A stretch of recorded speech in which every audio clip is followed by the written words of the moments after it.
Fears are mounting that other countries could soon join the Israel-Gaza war.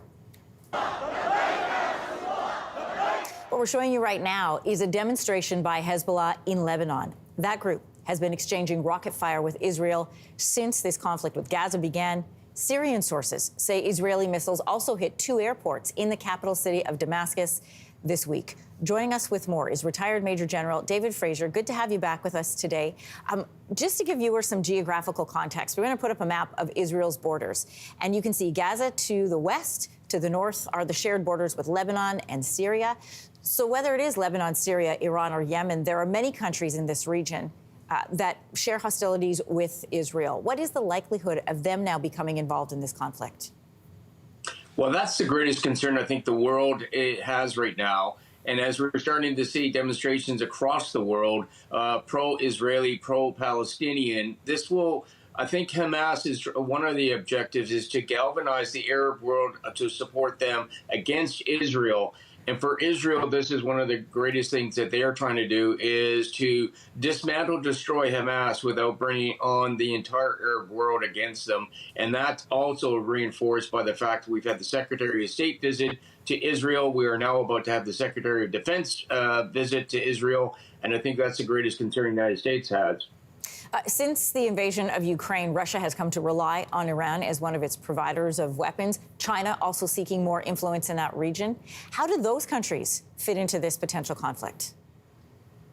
Well, let's not be naive to think that this was only done by Hamas. This is a very sophisticated attack, sophisticated planning, and this has Iran's hands all over it. The strategy, the thinking, the intelligence, the supply chain, it's all Iranian. It's got to be Iranian support on this one. So they are the key strategic players that are probably orchestrating this behind Hamas and using Hamas as their pawns. That being said, Russia is also a benefactor of this thing because it's taken our attention away from Ukraine. And where there was some fatigue building in to support Ukraine, the fact that this is going on, full support is now behind Israel, which takes the pressure off of Russia. So they are a winner on this one.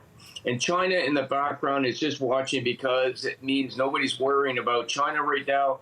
And they can actually just see what opportunities arise as a result of this and what's going on in Ukraine. David, 2 questions I want to get to. One is this ground offensive. You know, they've been given 24 hours, people in Gaza, to head south ahead of this planned ground offensive. Tanks are at the border, we know. What would that look like? It could also risk the lives of more than 100 hostages, which we know are being held in Gaza. What would an offensive look like? Well, first of all, the Israelis have got a number of task forces set up. They've got a couple of task forces set up for intelligence. So their intelligence systems on full speed right now. They also have a task force that's looking for those hundreds of hostages. And that will be shaping the ground operations that we're about to see here.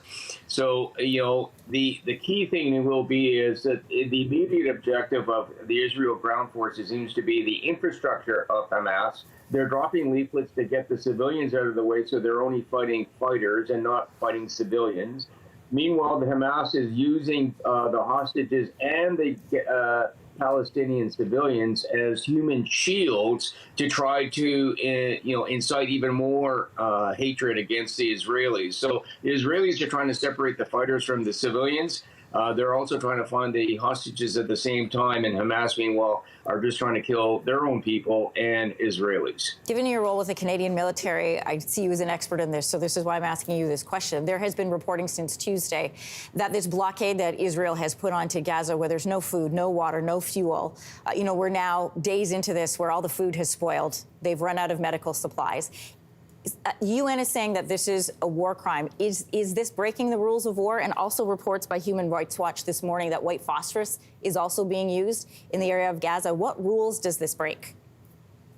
Well, simplistically, it is, because what you're doing is you're adversely affecting civilians, non-combatants, and that is not that's not under the rules of war, the laws of armed conflict. So, I mean, and I was in Sarajevo during the siege there during the civil war. So, yeah, that would constitute a war crime. But I don't think the Israelis are worried about that because they're trying to separate the civilians from the Hamas fighters.